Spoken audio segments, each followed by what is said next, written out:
Hello, my name is Hannah Miller, and today I'm going to be talking about gender stereotyping. Now, a lot of people will probably have the same background as me, but I grew up just a little bit different. As a kid, I was raised by a single mother, and I had an older half brother and a younger brother. Now, being the only girl, I didn't really fit in with the gender norm because of the fact that I used to love rolling around in the dirt and with the boys because I thought that was normal. Because I grew up around boys and I saw them doing it, and I was just like, well, that looks like fun. I'd want to do that. And as a kid, you don't really think about that. But as you get older and you look back on it, you realize how different that is compared to a lot of other girls who grew up who are my age. And you know what? I enjoyed it. My mom didn't really care. I used to come home with sticks and mud in my hair, and she'd just be like, "Oh, did you have fun today?" And I absolutely did. Every day I came home and I told her all the fun that we had. And you know what? I got to experience something even better because I got to play baseball when I was a kid for a couple of years. Now, that wasn't normal considering I was the only girl on a boys' baseball team as a kid, Little League. But, you know the importance that being able to do stuff like this has on a child. And, it was a lot of fun, and I'm very thankful I got to experience something like that because of the fact that it was a lot of fun. Now, there are two types of stereotyping that I'm going to talk about, and that is normal gender stereotyping, and then there's the gender sexual stereotyping. And I'm also going to use two different articles from two authors. The first one being Aaron DeVore, who is a professor of sociology and dean of graduate studies at the University of Victoria in British Columbia. He is also a member of the International Academy of Sex Research and author of the FTM, Female to Male Transsexuals in Society, which was published in 1997. And the article that I will be using by DeVore is called Becoming Members of Society, Learning the Social Meanings of Gender. Now, the other author that I'll be using, her name, is Jean Kilbourne, who has spent most of her professional life teaching and lecturing about the world of advertising. And I know that sounds really weird, but it'll make sense later on, I promise. And she has produced award-winning documentaries on images of women in ads, as well as tobacco advertising. So like I said, I'll be talking about two different types of stereotyping. The first one is just stereotypes that can happen in general, so general stereotypes. And a few of those is just something that comes naturally. Like if you're born a girl, your room is normally pink or purple, you play with dolls and you dress up.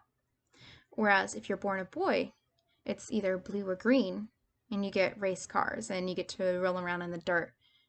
And those are normal, considering the fact it's what we have grown up on.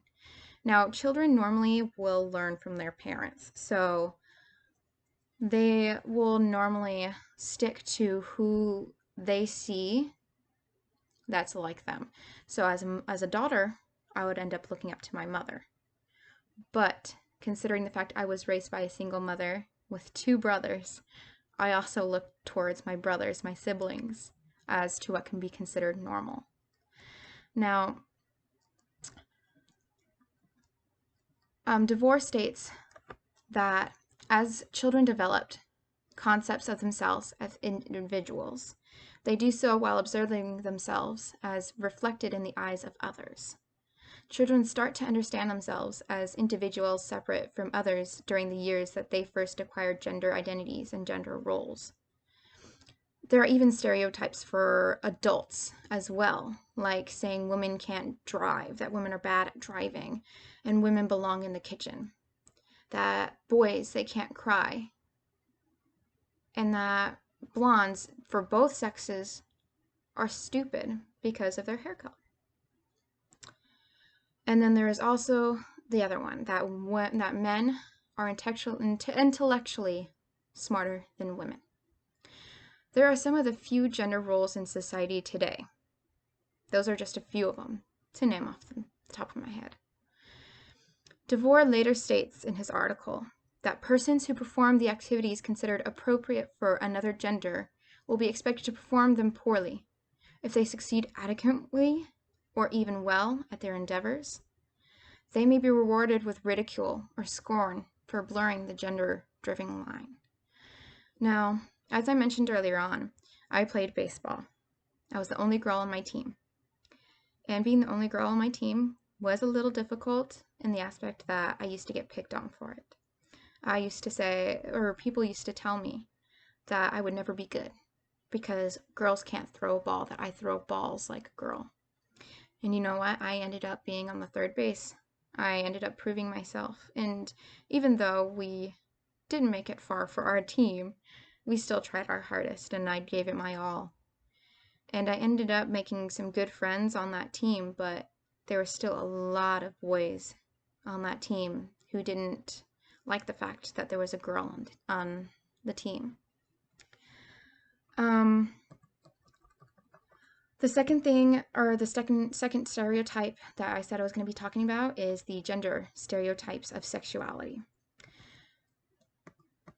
And this can be done in a multitude of ways, but the main way is through advertisement. As Kilborn states in their article, sex in advertising is pornographic because it dehumanizes and objectifies people, especially women. And because it fetishizes products, imbues them with an erotic charge, which dooms us to disappointment since products never can fulfill our sexual desires or meet our emotional needs. Most sexual stereotypes that there are going to be on women and the types of things that we wear, like what types of clothes we wear, how we do our makeup, and even how we smell. It's all based on our sexuality. Kilborn later on goes to talk about how Victoria's Secret tempts young women with the blatantly sexual ads, promising that their lingerie will make them irresistible. Yet when a young woman accused a man named William Kennedy Smith of raping her, the fact that she wore Victoria's Secret panties was used against her as an indication of her immorality.